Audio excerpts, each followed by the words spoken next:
Well, this is sad.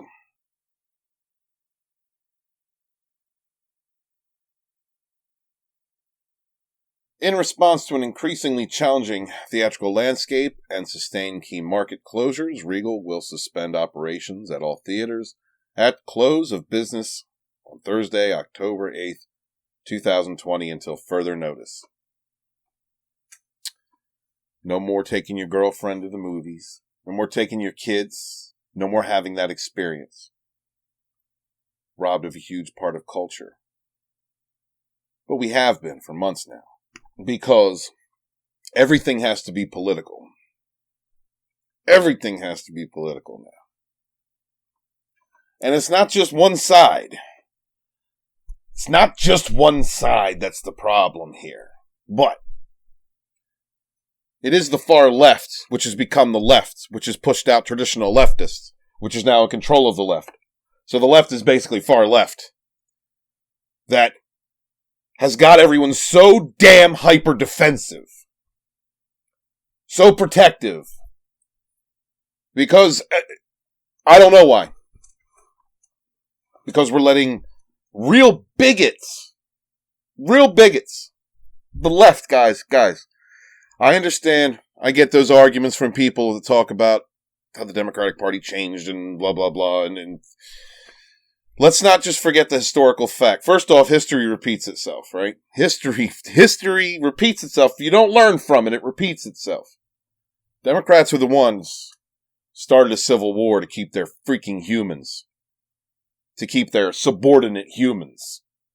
They voted against their freedom. They voted against their equality. They voted against their voting rights. Passed judgments where they had control of the Supreme Court to keep them down. And here we are, less than or maybe 100 years later. And that same party has got, this racist hate groups, run mostly by freaking white kids, white people, by the way, don't give a shit about black lives. And domestic terrorist group that even the running mate for the left, the presidential nominee from the DNC running for president, Joe Biden, said it was just an idea. And it's not just the left's fault. It's not just the left's fault. The right ain't been doing shit. They've been playing a game too. Let the left show their hand. And let the people decide, because their hand is garbage.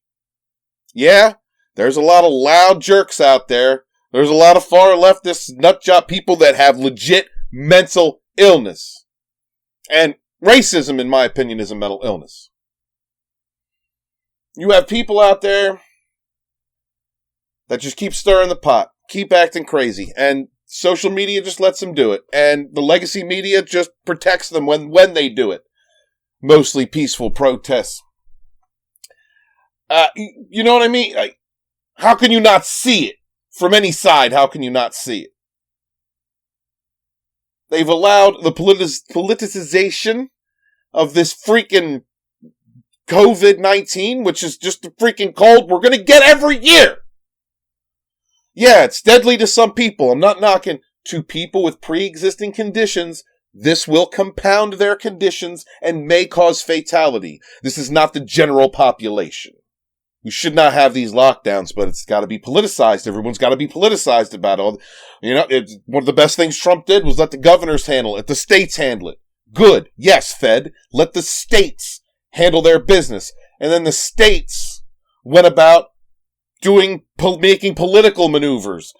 Instead of looking at the data. Look, when the lockdown first happened, I get it, alright? But after 2 months, we should have figured it out. When there was TikTok videos of nurses and people in the hospitals having a grand old time, we should have figured it out.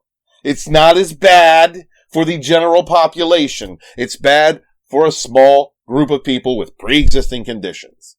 That's who it's lethal to. Not me, not you, not your kids. But everything's got to be politicized. Everything. Every movie has to be politicized. Every video game. Every comic book. has to be politicized. Well, this is the industry. This is the industry that we're fighting. This is the legacy media that we're fighting. These are the privileged millionaires going crazy in their mansions. Or Joe sending out that black woman to stock my shelves. Guys, how is anybody voting for Biden? Oh my God. What a tool. I get if you don't like Trump. He's an asshole. I get it. But come on. Everything has to be politicized, and nobody's doing their damn job in our government. Because, like I said, the freaking far left has become the left, and the left is just making everyone hyper defensive in every medium, in every way possible, in your neighborhoods, on your television, in your news, in your films, in your comics, in your games. Everywhere. There's no escape.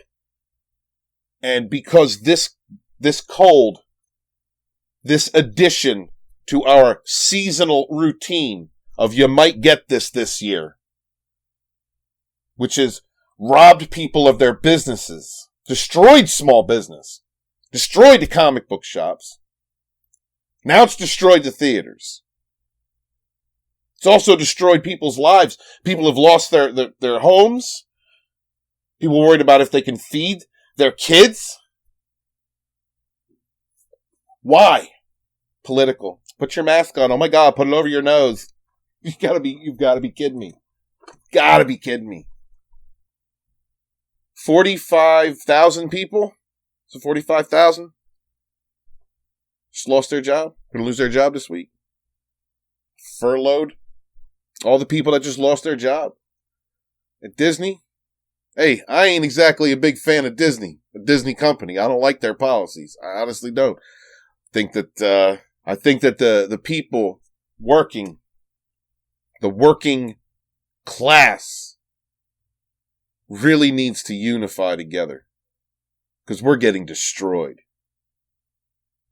And this rhetoric comes from politicians and privileged millionaires supporting racist hate groups and domestic terrorists.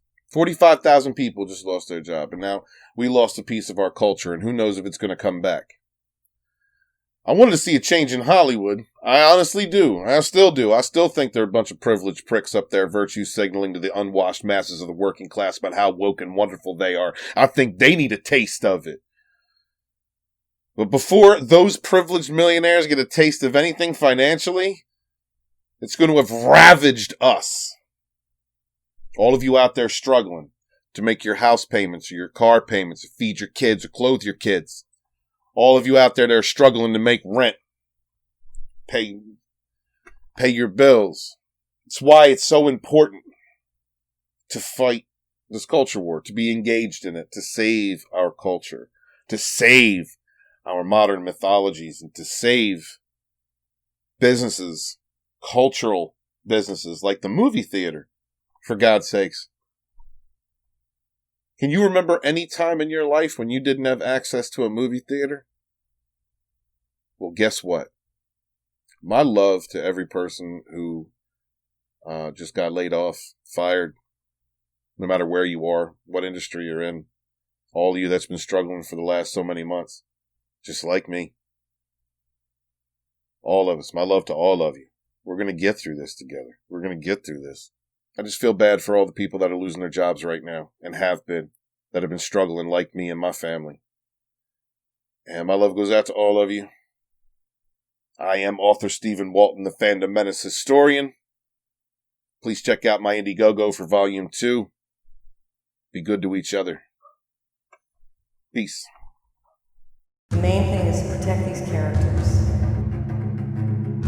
Make sure that they still continue to live in the way that you created them. And that the universe of Star Wars continues to grow.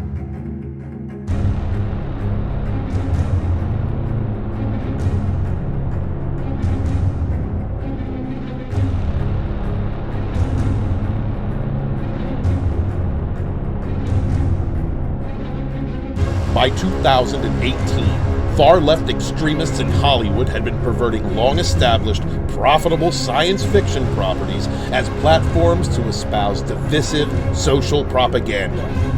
The vision of these creatives was to repurpose established franchises in the hopes of indoctrinating viewers into the bigoted groupthink of the American far-left ideology. Insanely wealthy producers and adult pretenders set to shame any fan who would not capitulate to their false narratives of virtue, using long-established weight in the legacy media to drive online hate mobs to attack any who dared speak against the woke narrative. Yet there were those who would not kneel before this oligarchy of money, media, and extremism. Those who had known the truth. Fandom is for everyone. The Fandom Menace Volume 2 covers the events of the year 2018 as a group of independent creators rose up together, inspiring the Star Wars fandom to speak out against the flagrant misuse of a property that was not meant to inspire division, but hope. Volume 2 will cover the voices who spoke out against cancel culture, such as the Gospel According to Mark with a C. Thank God for Star Wars fans. If only Rian Johnson had said the same thing. Mecha Random 42. Star Trek, to me, is a hopeful, optimistic view of the future. With chapters written by Stephanie Janicek, Smuggler's Cantina. They're not answering any questions that the real fans want to know. Jesse Milestone of Mindless Entertainment. And I'm going to warn you right now, this here thing you're about to watch is probably going to involve a lot of yelling and a decent amount of swearing. Itchy Baka of Disney Star Wars is dumb. But this doesn't explain why, after Disney's acquisition of Star Wars, George would attend the premieres of The Force Awakens, Rogue One, The Last Jedi, and Han Solo. And the Overlord himself, Dictor Van Doomcock. Greetings, my friends.